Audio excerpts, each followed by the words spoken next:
Good afternoon, my dear students. Now I will deliver on the topic Principal Schools of Buddhism and its impact on Buddhism. Objectives: to discuss Buddha as a social reformer and ethical leader for the mankind. To discuss the purpose of establishment of Sangha by the Buddha and its impact to his followers. To discuss the purpose of classification of Sangha into many subsects and their commentary. To discuss Buddhism as a universal religion. Introduction. Buddhism is one of the materialist schools of Indian philosophy. In the Indian context, it is known as Bauddha Dharma. Buddha, who was known as Siddhartha, was the founder of this religion. Siddhartha renounced the cosmic woe in search of the origin of sufferings of all human beings and find out the ways and the means to become every individual to be a peaceful life. He vehemently criticized the caste system of Hinduism and might be wanted to reform a new religion where there is no discrimination among the people. Further, Buddha also intentionally wanted to avoid the Brahmanic discipline of self-indulgence and self-mortification of the ascetic life. His teaching lies between these two extreme views of which is known as middle path. Buddha endeavored to achieve the goal of social and ideal from his own physical and spiritual power. So, in order to make a good society, he established Sangha or monastery community. The formulation of Sangha is a social ideal. His only goal is to attain Nirvana. Nirvana is a sinless calm state of mind and passions, the perfect peace, goodness, and can endure for mankind.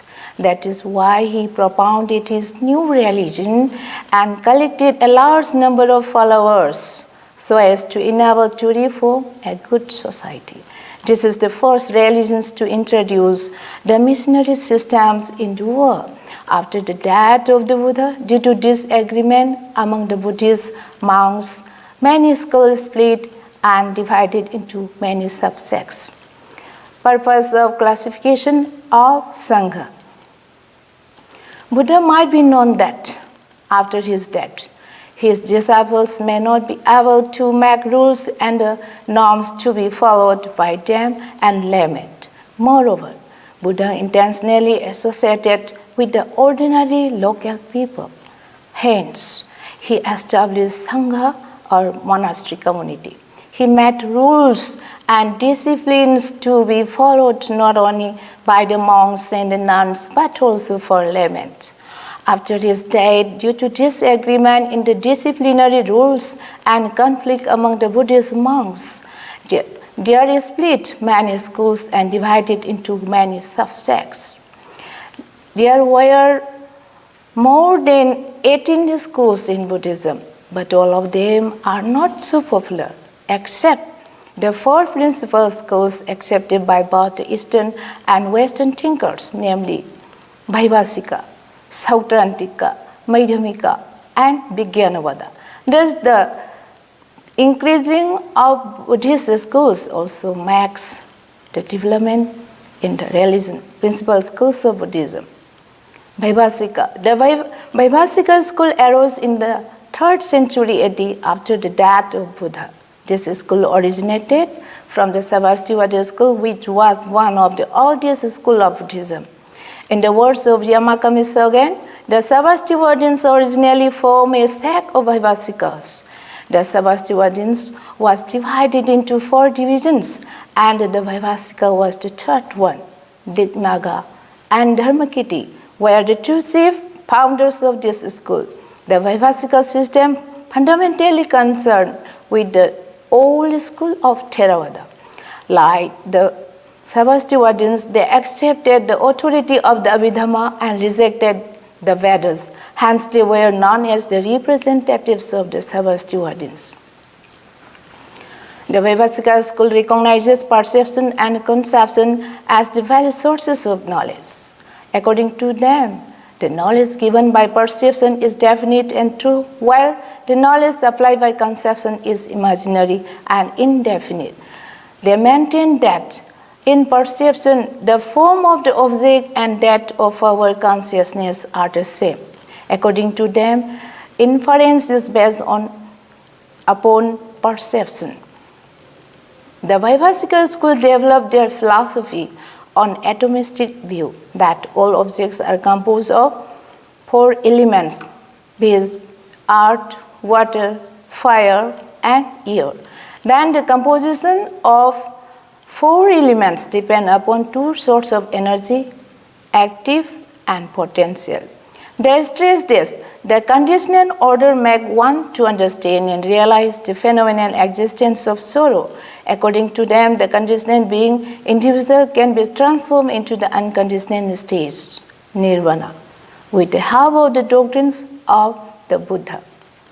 Sautrantika. Sautrantika school originated from the 4th council during the reign of King Kanishka. Like the Vaibhasika, the Sautrantika spread from the Sarvastivadins. The Sautrantika got their name because of their reliance and adherence to the Sutta Pitaka. The term Sautrantika is derived from Sutranta, that is, the original text. Kumaralata was the first teacher of this school.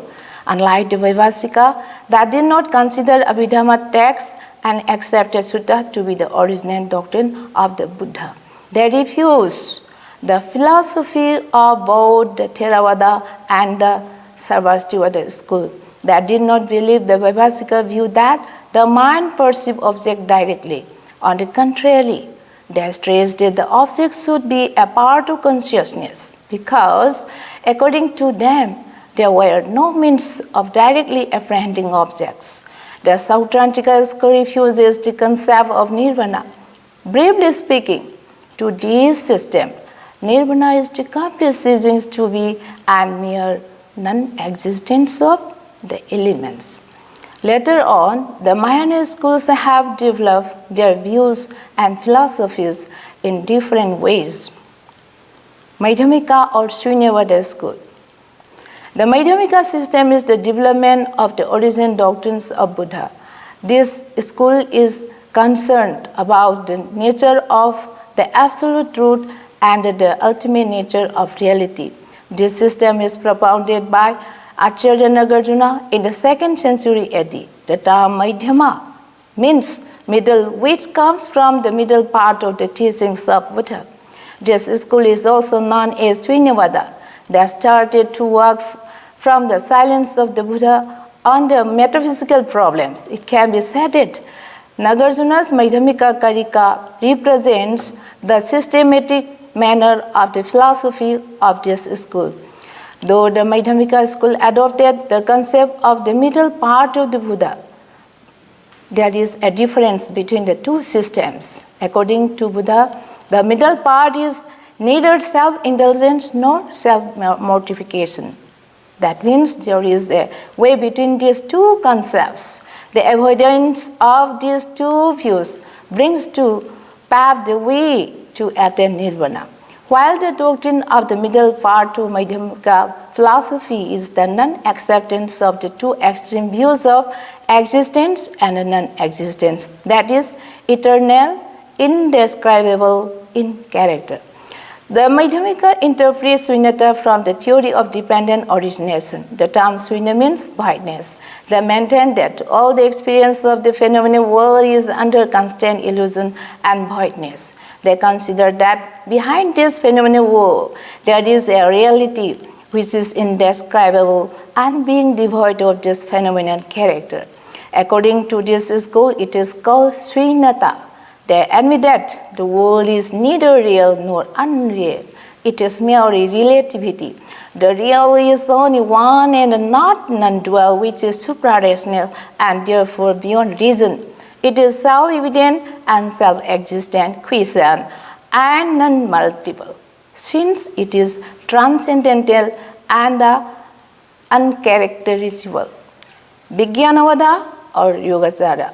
Vijnanavada or Yogacara is another branch of Madhyamika Buddhism. Maitreyanatha in the 3rd century AD is the foremost founder of this school. The two brothers Asanga and Vasubandhu are also the early exponents of this system. Their philosophy is influenced by the work of Vasubandhu. The name Yogacara is so called because, according to this system, the absolute truth can be attained only with the practice of yoga. Another name of this school is Vijnanavada because they admit that all objects in the universe are the manifestation of our Vijnanas or consciousness. The term Yogacara means the practice or way of yoga. The name Yogacara is given by Asanga and the name Vijnanavada by Vasubandhu. But commonly, both the terms are used synonymously. The Yogacara seems to have started the objection of the Sautrantika view. No extra mental reality, hence the idea that there is no extra mental reality is the central thesis of this school. They maintain that if we do not presume the existence of external objects, nothing becomes unintelligible. They admit that what the mind knows is its own idea and not object.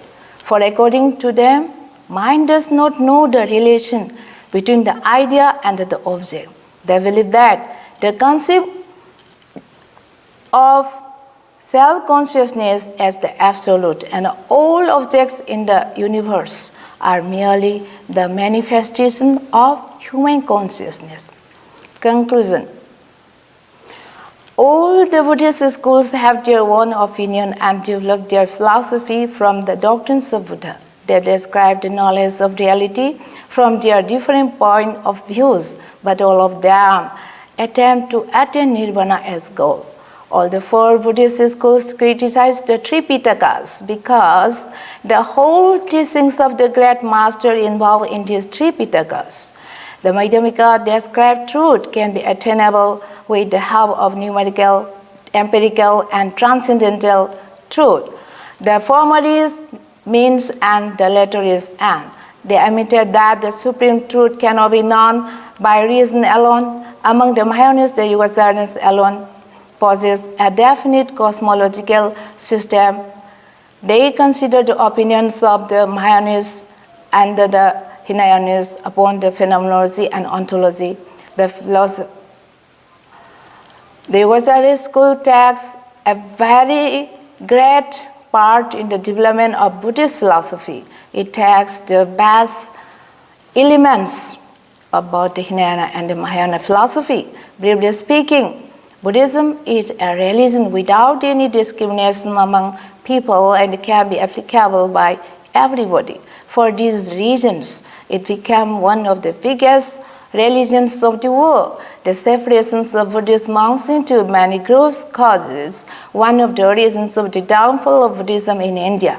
Even though it is not so popular in India, it became a universal religion in the world. The Hinayana Buddhism is scientific and ethical in nature, whereas the Mahayana Buddhism is religious and metaphysical. Thank you for listening my lecture with passion.